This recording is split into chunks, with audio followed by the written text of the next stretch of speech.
could find such a love at our age. Whoever thought we could dance on. Welcome to Couples Therapy in 7 Words. I'm your co-host, Judy Alexander, and I'm here with my husband, Dr. Bruce Chalmers. Hello, Judy. Hello, viewers and listeners. And Judy, tell folks the title of today's episode. How can you overcome desired discrepancy in a couple? An interview with Susan Morgan-Taylor. We just finished that interview, as is our wont when we have guests.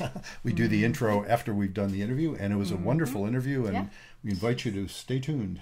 Got a lot of good ideas there for couples, especially if you're having some sexual problems. It's all about that, and she speaks, as so many people do who are in this work, she speaks from her own experience, and that really makes it even that much more credible. Yes, it does. It's really interesting. So, yeah, check that out. Before we get to that, let's talk about our continual exciting stuff about our various books. It just continues. It just gets exciting and more exciting. So the book that you just came out with, and ooh, look at that. There's some schmutz on it. We'll find a non-schmutzy copy of my book because it deserves a non-schmutzy cover because it's a nice cover. Okay. There we are. Betrayal and Forgiveness, How to Navigate the Turmoil and Learn to Trust Again. Isn't that a nice cover? See, those of you who are just hearing this aren't seeing that beautiful cover. If you want to see that, go to, actually, my blog is where you can find the video version of this. It's in the session notes, in the episode notes for this episode, brucechalmer.com/blog, and you'll be able to find this particular episode. It's a beautiful cover, I think. It really captures that notion. But even more important is what's in between the covers. Well, I think so, too. And it's a really good book. I am putting in especially, well, first of all, buy the book. Go buy the book. You can get it any place you get books. Amazon, of course, Barnes & Noble. It's available any place. If you ask your local bookstore to order it, they can order it for you. It's available.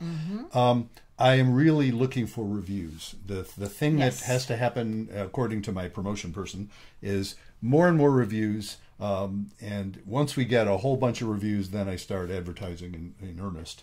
But I'm hoping those of you who are seeing this or hearing this will go and, of course, buy the book and also review it. And it's a darn good book, if I do say so. It's a darn good book. If you've been betrayed, if you know folks who have been betrayed and you want to be helpful to them, this book will help you.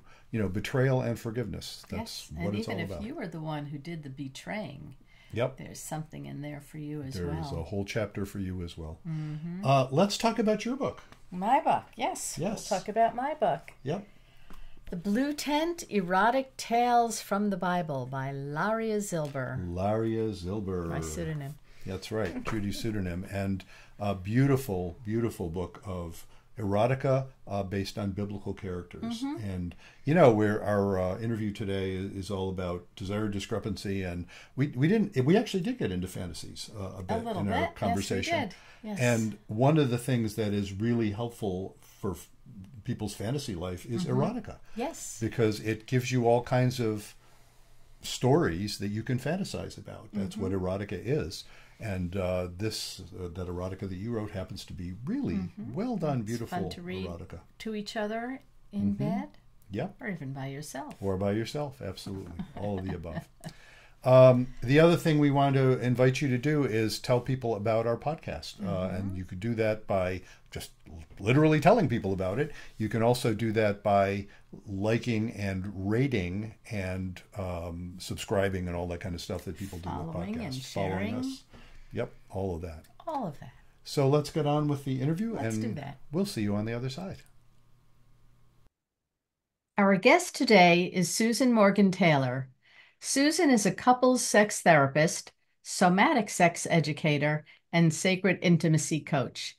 She is the creator of the Pleasure Keys Couple Retreat, a live in-person retreat where she empowers committed couples to create mutually satisfying intimate experiences without guilt, obligation, or self-sacrifice, so they can get back on the same page and so that sex can feel fun and fulfilling for the long run. Susan is also the host of the podcast series Sex Talk Cafe, which features juicy conversations on sex, love, and embodied sexuality. Susan works with individuals and couples worldwide. Susan, welcome to Couples Therapy in 7 Words. Thank you so much for having me. I'm so excited to be here. And I love the name of your show, by the way. Ah, yes, indeed. Well, It's well, so simple. it does sound so simple, doesn't it? Yes. Yeah. Well, we always like to start off with guests asking, how did you get into the work you do? Tell us something about your own journey into this. Yeah, thank you for the question, which I get that a lot. And yeah, the field of sexuality was, it sort of found me. I went through in 2011, kind of had a big sexual awakening, which was predicated by going through a divorce and being really like not sexually awakened in in the marriage, really feeling just not fulfilled and always feeling like there was more, but I was also extremely shut down. And so I had very like little interest in even being sexual with my partner. There's probably a lot of really good reasons for that, which I won't get into. But I always kind of just blamed my partner for my lack of enjoyment in sex. And after the divorce, I had a brief relationship a couple years later that I really thought was going to be really different. I really thought that this guy was really going to, bring it to me in the way that I had always desired, really something more deep and spiritual. And that did not happen. That relationship ended, and I was sort of left really having to look more deeply at myself. And I had this moment of really realizing that I had always made my partners responsible for my enjoyment in sex and intimacy. And I had never taken the time to actually learn my own body and learn what I liked and what gave me pleasure and really learn how to find what I refer to as like the unidentifiable more. There was always just, something's missing, there's something more. And I just didn't know what it was. So I made a declaration to undergo the study of my own sexuality and really be able to find that for myself and stop making my partner responsible for that. So that was really the beginning of a journey that absolutely changed my life. Just a few weeks after making that declaration, I had an experience. One of the things I did was I decided that I was going to set aside time every week to be with my own body sexually. I was going to just learn my sexual energy, learn my arousal, learn what my body liked and didn't. And about 3 weeks into that, I had an experience where I had this wave of energy, this wave of pleasure that started in my feet, moved up through my whole body, and like burst out of my heart. I just had tears streaming down my face. My hands were numb. My face was tingling. And I thought, oh my gosh, wow, like this is what has been missing for me. And the realization that I had in that moment was that love, pleasure, and orgasm are not something that somebody can give to us from the outside. These are states that actually exist within us naturally. And they're there and always accessible when we have cleared the obstacles away, the things that get in the way of us being able to experience ourselves as love, the things that are in the way of us experiencing pleasure and even orgasmic states on a regular basis and even at will. When those things are cleared away, those are things like tension, blocked emotions, trauma, feelings of guilt, shame, selfish, and all those things get in the way of us being able to just be able to be in our pleasure. And I had done some work on actually clearing a lot of emotional stuff in those just a few weeks that I worked with my own body. But in that moment, I realized, like, wow, like this is within me. It's not something that exists outside of me. It's not something anyone can actually deliver to me or give to me. And so I realized that I was empowered in that moment. I just like got all my power back, and I was like, wow, like I could create the depth and the connection that I was missing for me for all these years. I literally could create that really in any relationship moving forward. So I was single at the time. And then I was lucky enough a few months later to attract a really lovely partner into my life who was really open-minded and interested in growing and learning. And so I was able to start to apply a lot of what I had discovered about myself into that relational space with him. But what happened for me, I was actually in graduate school at the time of this big awakening, getting my master's degree in professional counseling. So I was a licensed psychotherapist for 10 years. I no longer operate under my license. But at the time, I was in graduate school and I had this I was maybe 2 semesters in when I had this big sexual awakening. And that was the moment where I just knew I'm absolutely going to specialize in sex therapy because I knew that if I could help at the time specifically women, because a female bodied cisgender woman, I really was passionate about, wow, like I know what it's like to not be interested in sex at all. And to think that you're not a sexual being and to think that you're asexual. It's literally how I felt in my marriage a lot of the time. Like, well, maybe I'm just like not sexual. And I hear that a lot from women, this idea of like low libido or low desire. Well, there's actually really good reasons for that. And I had just sort of found my way out of that. And suddenly I just was alive again. And I just felt desire and just, that erotic life force, which really is our essence. It was flowing through me in a way that I had never experienced. And I was like, I want to change the world because I do. We can change the world by how we have sex and make love. And I know if more women could experience what I had found in myself, that the world would be a better place because everybody would be getting some. And we know that the world is better when we're getting, good, satisfying, deep sexual intimacy. So that's how I got into the sex therapy realm in a Wow. nutshell. Yeah. So where did you learn your sex? Like, did you take sex education classes when you were a kid? Um, Well, they give you the one in like sixth grade at right, school, which is just so pathetic. I mean, it's right. better than nothing. Thank goodness I learned, and they teach you the anatomy, right? So Hmm. never thought as a kid that I was going to end up as a sex therapist. Like that never crossed my at all. So more of my sexual education came as an adult, really, when Yeah. I made that declaration, just that I'm going to figure out my own self first. And that really started to open a lot of doors and gateways for me. And I've, done all different kinds of different trainings and studies and a lot of stuff on myself because I really believe that's the best way to learn. We have to have the experience so that we can guide other people. So anything that I do or teach is something that I have tried out and studied extensively on myself. And I know that it can have results and help people immensely. Yeah, I know over the course of doing this podcast, and we've spoken with any number of therapists and sex therapists and coaches and whatnot. And it seems to me like there is so much lacking in sex education in our kids. We teach them the mechanics, Right. but I think parents and teachers are afraid to teach about intimacy Yeah. and the pleasure because oh my God, if we teach them that, they're going to want to have sex. Well, they're having sex anyway. Sex anyway. Right. Yeah. So, there's that huge element that's missing of the Yes. pleasure part. And, Yes. and kids know it feels good because they're all doing it.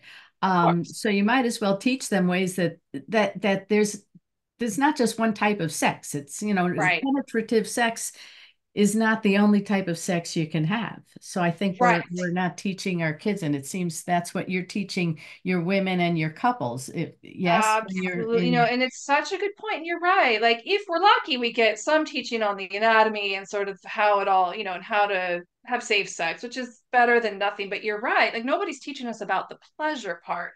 And I think we're so exposed to, well, a lot of little kids now, even as early as age 7, are being exposed to porn. So yeah, they're learning about sex in these ways that are really not realistic and, are never going to really apply functionally to the real world, but that's what they think sex is. So there's that exposure much earlier on to sort of more very limited sexuality. And then we also have, of course, the movies and the media and what that propagates about sex is that it's really just like this act, right? It's like right. this thing that happens, a transaction, it's sticking something in a hole, forgive my blunt language here, but right. And so we tend to learn that that's all it is. And especially I think as women, what we're fed is this quick, or you're supposed to like be able to have an orgasm in 2 minutes, right? Because that's what we see. And that tends Right. to, for a lot of men in general, generally speaking, it's about 2 to 7 minutes, depending on what research you find before ejaculation happens. And so as women, we're like, well,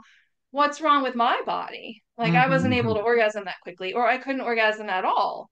And so I must be asexual or anorgasmic when really that's not actually what's happening. It's a lack of education. Hmm. And that's one of the reasons too that I got so passionate about the women's sexuality piece, because when I discovered that in my own body, it was just like night and day. It's like, wow, our bodies typically need more time. I Right. think the research says it's 21 or more minutes of actual foreplay and warming up before a woman will be consistently orgasmic during penetrative sex. Not that penetrative sex is the only kind of sex, but that's what that study found. And yeah, and it's really true. And I think if you look at the Eastern, a lot of my work is influenced by Taoist sexuality and tantric traditions. They look at it from an energetic perspective. So feminine sexual energy, which is not about gender, it's about actual energy.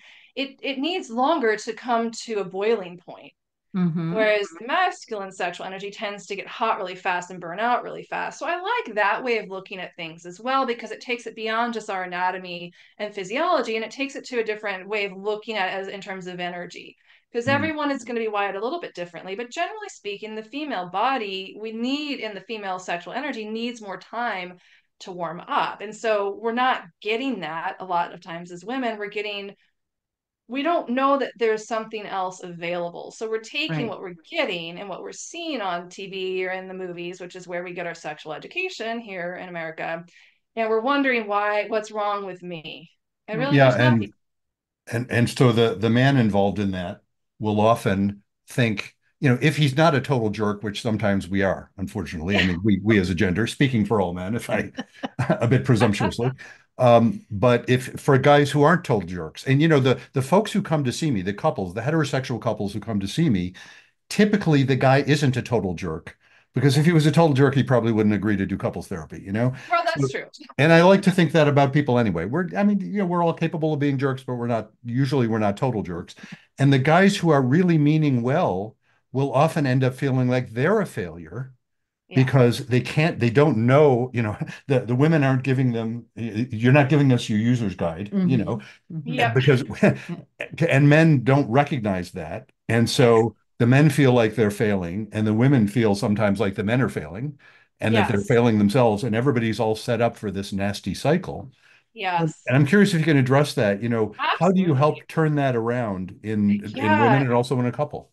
Yeah, I love this question because you're right. Like I see that a lot. Like the guys want to fix the problem. They're like, what Mhm. is going on? And like, why is she not enjoying sex, or why doesn't she want to have sex with me, or why can't she have an orgasm? I really want my partner to have pleasure. And so he takes on the role of like the fixer. I'm gonna solve this problem for us. I've Mhm. seen this a lot. And I think that's wonderful. I actually love that. I appreciate that so much. And my response to this is that there's two sides to this equation. So in this case, she's probably feeling bad too. But my guess is she does not know, even within herself, of what feels good and how she wants to be touched, or even how to go about discovering that. So in Mm-hmm. this type of dynamic, a lot of times I'll get really curious about, well, does she know? How do you like to be? Do you take time with your own body? Have you touched yourself? Have you discovered what works for you and what doesn't within your own solo exploration? So as women, we're very relational beings, and many times our sexuality is not relevant to us unless we're in a relationship. And I think that that's actually a limitation. It's really important for a woman to get to know her own body and to learn how to be comfortable within the sensations in her own body, and also the emotional content that is oftentimes connected. That's a huge part of the turn on for when our orgasmic energy is highly related to our emotional energy. So the more comfortable a woman can get with being able to ride the waves of her own emotions without, judging herself or shutting it down, really expanding that and opening that up, the more receptive she'll be in a partnered situation and able to drop more deeply into her own pleasure when she's with her partner. So that's a place where I start a lot of times. And I take a little bit of the pressure off of that man who's making it all his responsibility. Mhm. Yeah. It's not 100% his. Mhm. I look at they're both people in a partnership. I'm sure y'all are familiar with this. You probably tell this to your couples as well, but they are both 100% responsible for their own experience and their own pleasure or lack Mhm. thereof that's happening. So from that illumination alone can be really insightful for a lot of couples. If you were both 100% responsible for your own pleasure, what would you be doing differently? Yeah. Right. Yeah. And And then, yeah, but what that involves, of course, often is that the couple be able to talk about it. And of course, that's another thing. And I've seen this, I think, over the years. I've been seeing couples for 30 years. Over the years, I think I've seen more instances than I used to where the woman actually does know her body pretty well, yeah, but the guy is clueless, yeah, not only about his own body, actually, even about his own body, but especially about hers. And they don't quite know how to have the conversation. But and mm, again, there's the guys who are just jerks, but not the jerks, the guys who are Mm-hmm. really well intended, really want to, like you say, we want to fix stuff, right? That's yes. our thing, but simply don't know how to have that conversation without going to pieces one way or another. Yeah. And so it's an interesting phenomenon to be able to open up, your approach of saying, look, start with yourself seems to be really key. Yeah, absolutely. Yeah. And this is also such a good insight. This is a lot of what I do in my couples retreat, by the way. The Pleasure Keys couples retreat is really actually about if you can understand how desire and pleasure actually are created, how it works, and how you can consciously move into that. There's ways then that it can untangle a lot of the places where couples get tangled up and right, they can't even have the conversation because someone's feelings get hurt, or she's scared to speak up because she doesn't want to hurt his feelings, or he takes it all as rejection. He gets angry if she says she wants something because then he feels like he's not doing it right. We have to unwind all of that because that does not work. We have got to be able to, first of all, I've got to know what I desire. I have to be able to feel my body in order to do that, number one. So that's a lot of the work sometimes that in this scenario, the guy's got to do some of that work, feeling his own pleasure, his own enjoyment, his own desire. Men can get super overly focused on trying to give their partners pleasure that they disconnect from their own Mm. enjoyment. So that can lead to a host of things like erectile dysfunction and premature ejaculation, a lot of those common things we see in men. But we have to unwind that. And so one of the ways to do that is first by learning how to know how to feel your own body, how to identify desire, whether it's big or little. That's the thing. A lot of times, like, well, that's not enough. I should want more than that. Or my desire is too much. So I'm gonna tone it down. I'll ask for something that's not quite as intense or as much, right? So we're doing that a lot. So it's about unwinding that. And then the next piece is being able to actually ask for it, using our voice to actually ask to receive something. And the opposite of that is our ability to actually hear a request. And it's not about us, somebody else's request or desire. It doesn't mean that I have to produce it or fulfill it or give it. I don't have to do that. Mm. I, Yeah. as the giver, get to decide if I'm willing or not. And so that's where people tend to get really, the wires get crossed and like, oh my God, my partner wants this thing. And I guess I have to do it. I'll do it out of obligation or to make them happy, even though I'm really like, I really don't like doing that. And Mhm. it shuts me down, but I'm going to do it anyway.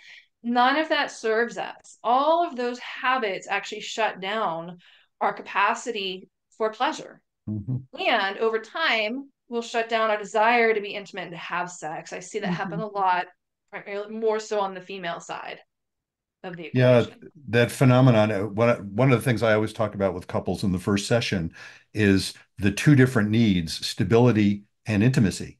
And when I talk about intimacy, what I note is the chief skill of intimacy is tolerating anxiety, because Mhm. it is exactly in those moments you're describing where somebody is saying, I have this fantasy about whatever, and the other person is partly horrified and partly Yeah, intrigued, And I'm thinking about Artemisia Devine that we've Uh-huh. we've interviewed a couple of times actually, and she talks a lot about the role of fantasies, and they can be really, again, to the other person, a bit horrifying sometimes. yeah, Doesn't mean you have to do those things. right.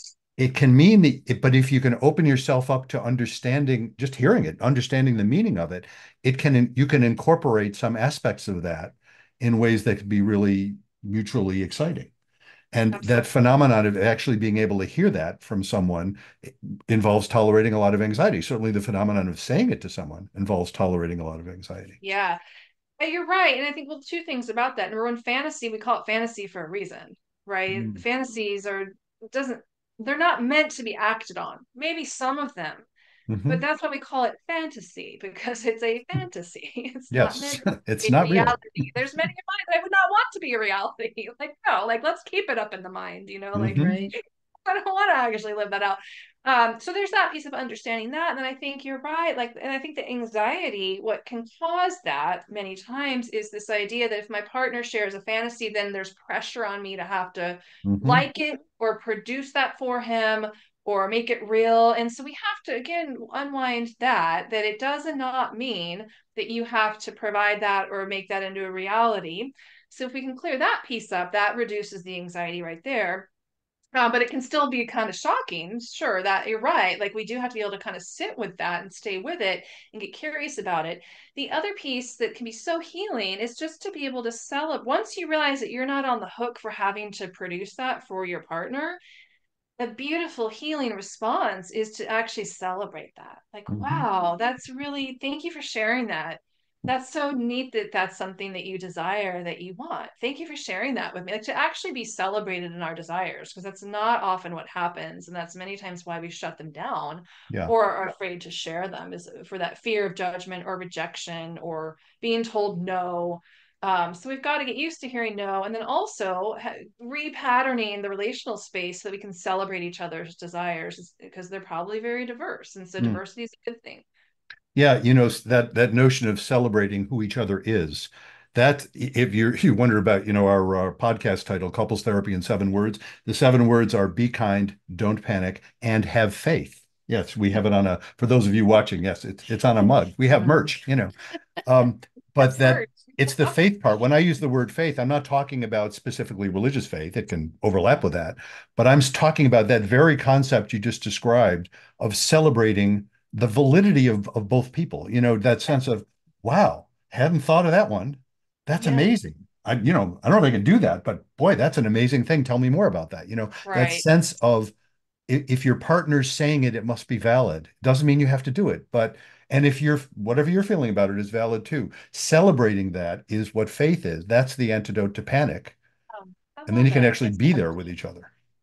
Yeah, the staying with is sort of that stability piece, right? And the Hmm. capacity to stay in, to get comfortable in the discomfort, which in terms of growing sexually and in the realm of any kind of personal growth, we have to be comfortable with being uncomfortable. Safety does not mean that there's never going to be discomfort. I think Yes. we Hmm. confuse, right? Yeah. Safety is about being comfortable in the discomfort and also knowing that there's a being with, like there's a staying with, right? That's kind of what we do as therapists. I believe we stay with our clients as they're in the Hmm. discomfort, and that creates safety, right? They know we're not going to bail out of the room. We're going to do our best to be in that, even in spite of whatever reaction is Well, happening in us, right? We have to be able to manage that very well too. Well, and that very theme, and I've mentioned this phenomenon before. I was at a training a couple of years ago, maybe for it was on Zoom. There was like 150 therapists, and it was about couples therapy specifically.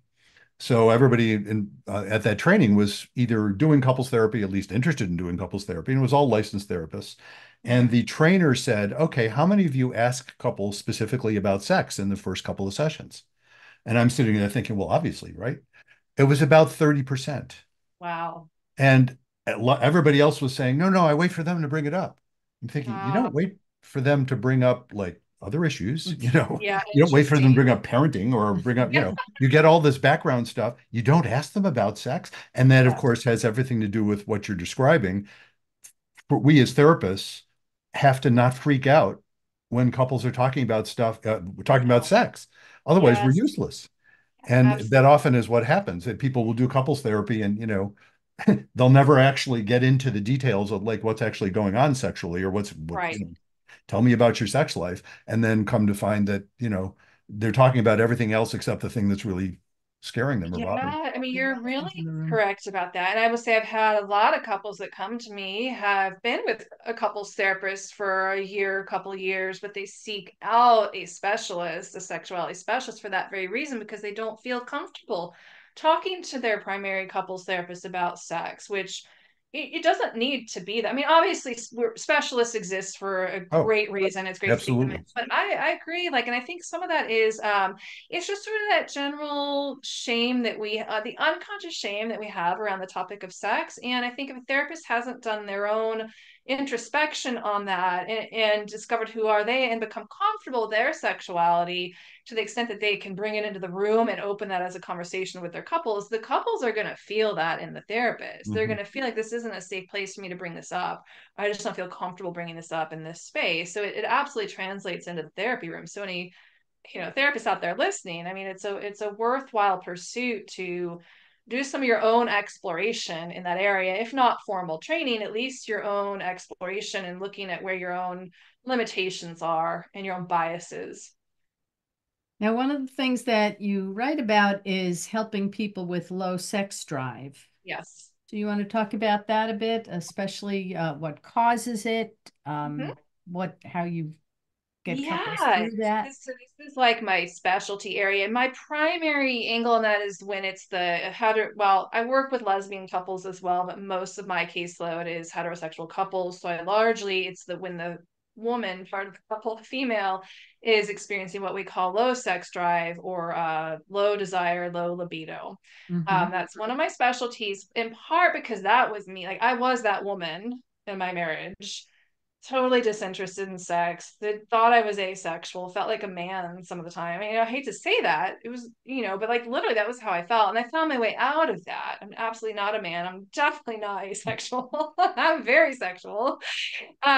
So there's different things that lead to that. And now, so not going into hormonal changes that happen at midlife can absolutely impact our sex drive, but not in the way that a lot of people think. 50% of women, according to studies, actually have an increase in sex drive around menopause, not a decrease. Mhm. And then between that, some decrease and others stay about the same, according to the research. So it's not always about hormones. But if we look at, so hormones aside, like a woman who's sort of more in her fertile years, a lot of times what that's due to is not understanding how she's wired. It's the lack of education. It comes back to understanding Hmm. how is the female body actually wired. So we have the same amount of erectile tissue in our genitals as a man has in his penis. The difference in the female body is it's spread out over a larger area. We have several different organs where that erectile tissue is spread out over. And therefore, it tends to take a little bit longer time to actually get those organs fully engorged and aroused. The other piece is generally a lot of women are, we tend to be a little more contextual in our arousal, meaning that what's happening in our environment, we're plugged into our environment. Like any woman who's a mother knows, like, I mean, I could feel my children like in the other room, at the other end of the house. Yeah. Like I'm always a parent who's like plugged in. I'm like, I'm not here. I'm always like, oh yeah, yeah, they're there, and I can feel this person over there. So we tend to feel everything that's going on. So those things can also get in the way of our ability to actually relax into the part of the brain where we can drop into our pleasure, where we can turn off the fight or flight or the amygdala, that part that's scanning the environment for threats, where we can actually let that part relax and into our parasympathetic, which is where we experience pleasure and arousal and desire, all that juicy stuff. We have to be able to shut that part of the brain off. So that can mean any number of things for a lot of women. If you have younger children and you're worried they're going to wake up or walk in, it's going to be very hard to relax. If something happened in the relationship and you're feeling upset with your partner, that's going to impact our ability to really relax and get into our arousal and turn on. And then there's also the patterning around that I see a lot, and this was true with me, of being really like not allowed to feel my emotions. So growing up, it was don't be angry, be nice. Why are you upset? You shouldn't be upset. So I learned to just shut down everything. I shut down my joy, my happiness, my anger, all of it. And that reflected in my marriage. And I just stayed really just sort of emotionally numb. Yeah. And so the pathway for a lot of women is learning how to actually connect back with the body and specifically the emotional energy and being able to really open up and feel fully all the things that we either weren't allowed to feel or couldn't feel or didn't want to feel that we've shoved down.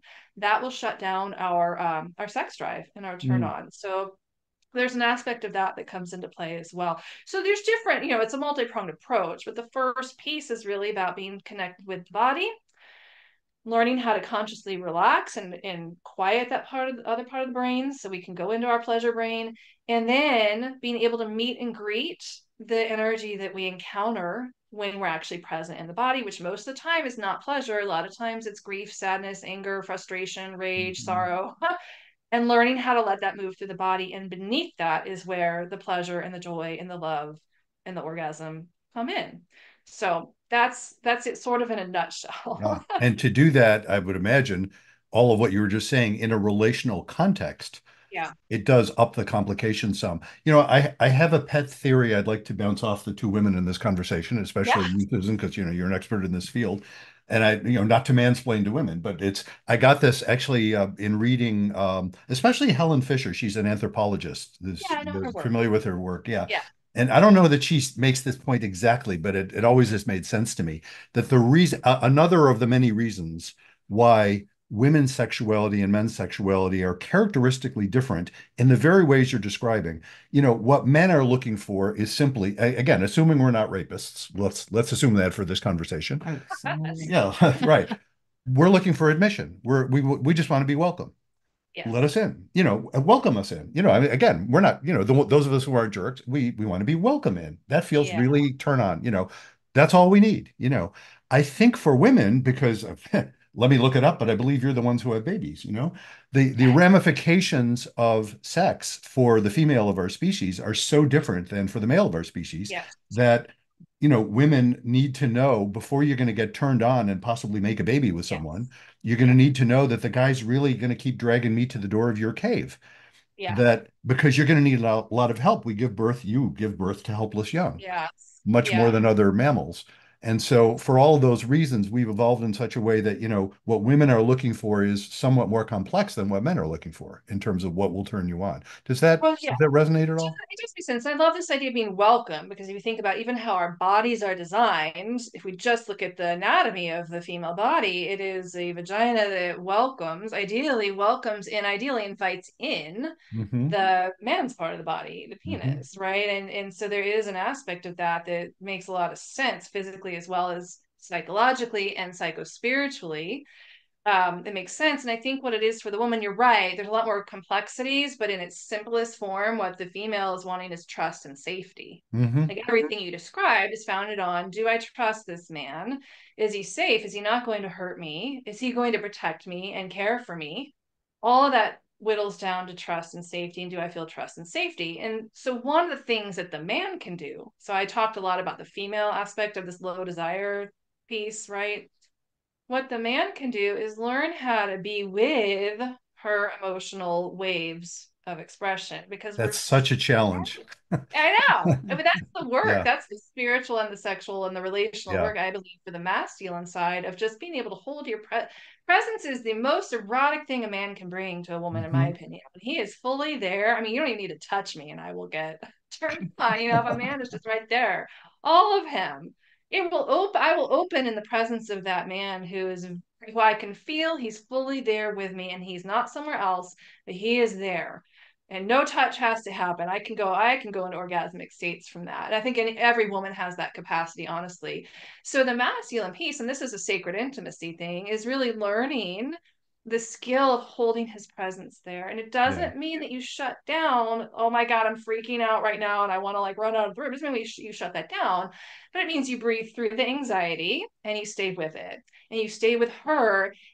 That will help her. She will feel safer with you. I'll tell you, 10 times out of 10, when I do this work with couples, I have some intimacy practices that I facilitate with couples. What she'll say at the end of it is, I'll say, how much do you feel like you can trust him now? And she goes from like a 5 up to like a 9, his trustability. And she can open in the presence of that. It can be that simple. There's more to it, of course, many times, but it can literally be that simple. I've heard that so much from couples, and the woman will say, I don't need you to be agreeing with me all the time. I Yeah. need you to be present. And it's Yes. funny, I was working with a couple a while ago where come to discover he would just he his intentions were so good. She would get very, very anxious. She'd always been very anxious about various things. He would keep trying to calm her down, and Oh yeah, no. she finally realized, if you would just tell me sometimes, your anxiety is really annoying, but I'm here with you.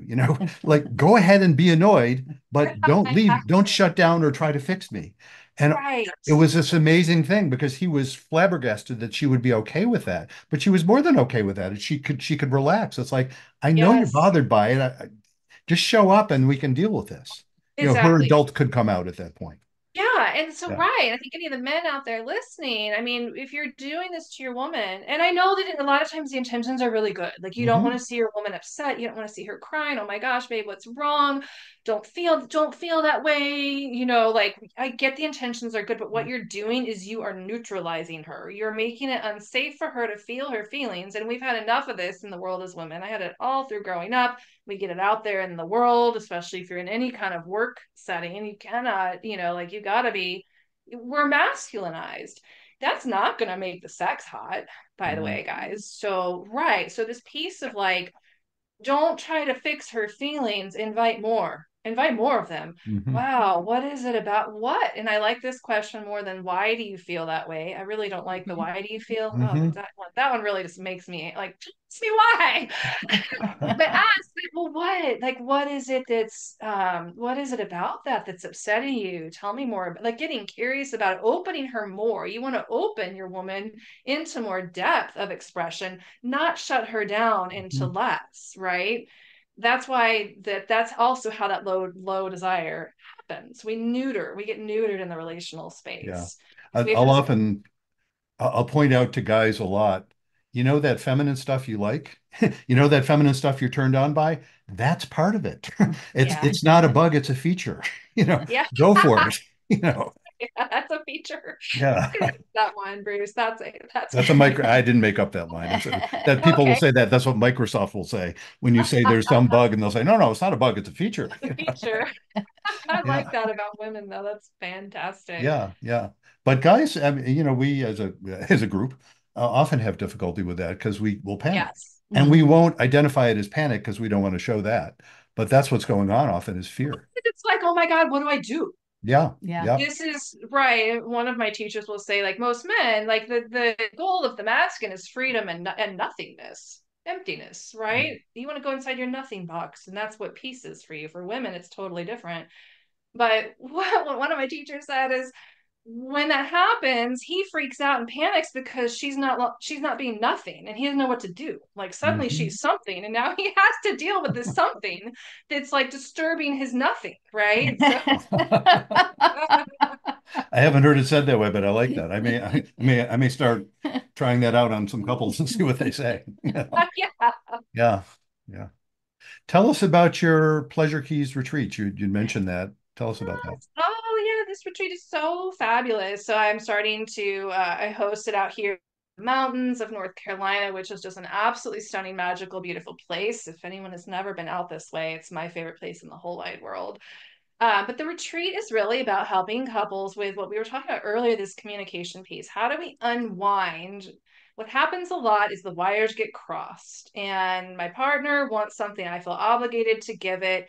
Or maybe I'm giving something to my partner, and why is he not enjoying it? And I'm getting upset because he's not enjoying it. Or he feels pressure, like, shoot, I better pretend like I'm enjoying it because that makes her happy.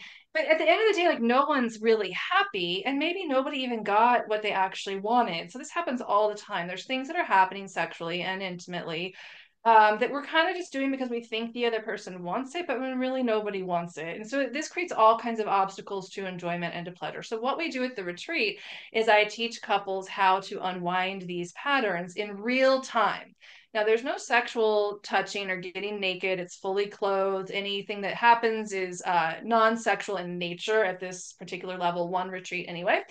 And it's really about learning how to know what you want, how to ask for it, and how to navigate that relational space in between to be able to get what you want, nothing more, nothing less, and also to learn how to give within your own limits. A lot of times we're over giving in a relationship to try to keep the other person happy, but we're just violating ourselves, and that creates resentment and all kinds of things that do not serve the pleasure.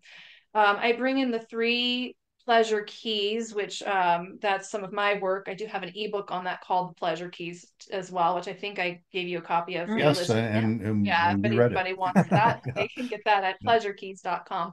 Mhm. But the retreat is really deep dive experiential game changer in the relationship where there's actual clarity. So clarity is really the thing where pleasure lives. The anatomy of pleasure requires that we know who's giving, who's receiving, and who is this moment for. So a lot of the influence of some of my work comes from Betty Martin's work on the Wheel of Consent. I don't know if you guys are Mm. familiar with her work. I've Yes. studied that for Mhm. many years. It's one of the biggest game changers for me personally. It's something I do with all my couples. So I bring in a lot of the pieces of her work as well into that workshop. Where we're really learning about creating clarity in the interaction, and it's so empowering. The couples that leave there leave no longer confused when their partner says, "What do you want?" or "How do you want to be touched?" They know how to find that pathway within themselves. And then there's no longer this piece of like, oh, feeling rejected. If I'm touching in a certain way and my partner wants something different, they learn how to, I don't feel rejected anymore when they ask for adjustments. And I no longer feel guilty asking for adjustments, or at least we've made progress towards that. This is a Mm-hmm. spectrum, by the way. But what couples leave with is a very clear foundation and a very clear and repeatable set of skills so that they can create mutual satisfaction for the long term in the relationship. I'm all about helping people build that foundation, getting a set of skills that they can develop over time over the course of the relationship that will continue to pay dividends for years to come. Great. And you mentioned the website where people can find information, pleasurekeys.com. Pleasurekeys.com. My other website is pathwaytopleasure.com. And pathwaytopleasure.com. And we'll put those in the notes for this episode. Well, thank you so much for doing this. Oh, thank you so much. Thank you for the work you're doing and just for having me here on your show. I really appreciate it. Our pleasure, Susan. Thank you. Welcome back. We hope you enjoyed that interview with Susan as much as we enjoyed having her on our program. Indeed. And if you would like to be a guest on our podcast, or if you want to suggest someone to be a guest on our podcast, gee, Judy, how can people do that? Well, we just happen to have our website, ctin7.com. That's the letters CT, like couples therapy, in 7.7.com, and you can click on the spot that says be a guest on our podcast. That's right. And you can just send us a message and make suggestions. Yeah, you can email us. You can even, if you go to the podcast tab, you have to kind of hunt for this, right? It's a little treasure hunt. That's true. Maybe it shouldn't be such a hunt, but whatever. If you go to the podcast tab and scroll down, you'll see you can even go to a link to my calendar. Right. And which will schedule a time. Yourself. Yeah. I think that's how Susan did it, actually. I think so. You can go there and schedule a time to be on our show, and we'll interview you. And in the context of doing that, we'll ask you, what would you like to be interviewed about? That's how we'll know whether it's a good idea. And I think I've said this before. I don't recall a time when somebody has used that link and it hasn't been a good idea. Yeah. It's always been a good idea. Yeah. Well, I think most people that come that sign up think they have something good to say, and they do. Like you said, they have. Turns out everybody they do. who has done that has had lots of good things to say and good reason to be guests on this particular podcast. Absolutely. And the other thing, and this relates to what we talked about in the episode previous to this one, we didn't have a guest. We had a listener letter. Right.